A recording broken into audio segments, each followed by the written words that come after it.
Au Sénégal, il y a plus de 50 000 enfants talibés. Dans la région de Dakar, il y a plus de 30 000 talibés et près de 15 000 enfants de la rue. Nous devons arrêter d'être des spectateurs, mais plutôt des acteurs. La place des enfants n'est pas dans la rue, mais à l'école et à la maison. Participons à la réinsertion sociale des enfants de la rue.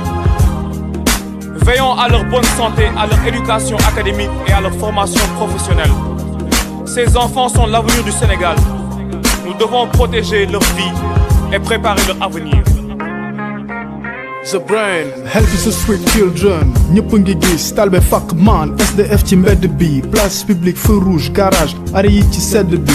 dëkk si domicile abandonné, seen quotidien dans précarité. Zéro subvention, ñàkk prise en charge, manque assistance, di leen fragiliser. L'arabe ran warul nekk motif pour commercer. jàngal la ndongo yi xadis, laxder yi ak verset.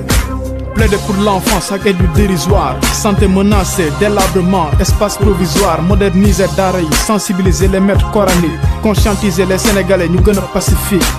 Oui pour le retrait des talibés et des sans-abri de la rue. Oui pour une meilleure prise en charge des occupants des daara. Citoyens yi am nañ ci wàll bañ a xaar erroi étranger.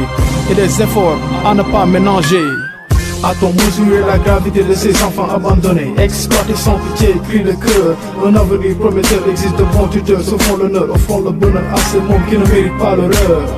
A-t-on mesuré la gravité de ces enfants abandonnés, exploités sans pitié, cris de cœur? Un avenir prometteur existe, de bons tuteurs se font l'honneur, offrant le bonheur à ces mômes qui ne méritent pas l'horreur.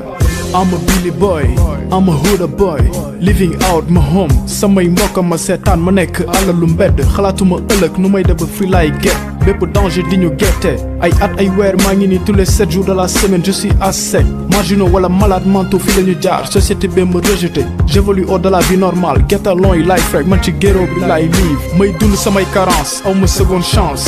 aw ma pion gis ma joint yor ma gain suretew ma dose. Créer terreur suñu territoire def ko tund wund. waa mbedd bi doon ay citoyen am baat ci réew mi. ana égalité, fraternité ak éducation pour tous. sama jàng soriwul foog ma am gagne-pain. aw ma qualification professionnelle aw ma métier. pickpocket du lu ma war fu nga dóori waar. budul marchepied de jeel bi sa life mujj ci death. A-t-on mesuré la gravité de ces enfants abandonnés, exploités sans pitié, cris de cœur? Un avenir prometteur existe, de bons tuteurs se font l'honneur, offrant le bonheur à ces mômes qui ne méritent pas l'horreur. A-t-on mesuré la gravité de ces enfants abandonnés, exploités sans pitié, cris de cœur? Un avenir prometteur existe, de bons tuteurs se font l'honneur, offrant le bonheur à ces mômes qui ne méritent pas l'horreur. Dédicace à tous les enfants de la rue, à tous les talibés, à tous les sans-abri à travers le monde, à tous les membres et sympathisants de Help the Street Children. Centre Gindi, centre solidarité pour les enfants de la rue, centre Kër Don Bosco, Kër Xale yi, présence médicale Saint-Luc, Guédiawaye priorité santé, équipe aidons les talibés, Joko Labs, gëstu xale yi mbedd bi ñëpp am nañ ci wàll. Help the Street Children, ensemble aidons les enfants de la rue. Alles heil für keine Straße, alles heil für keine Straße.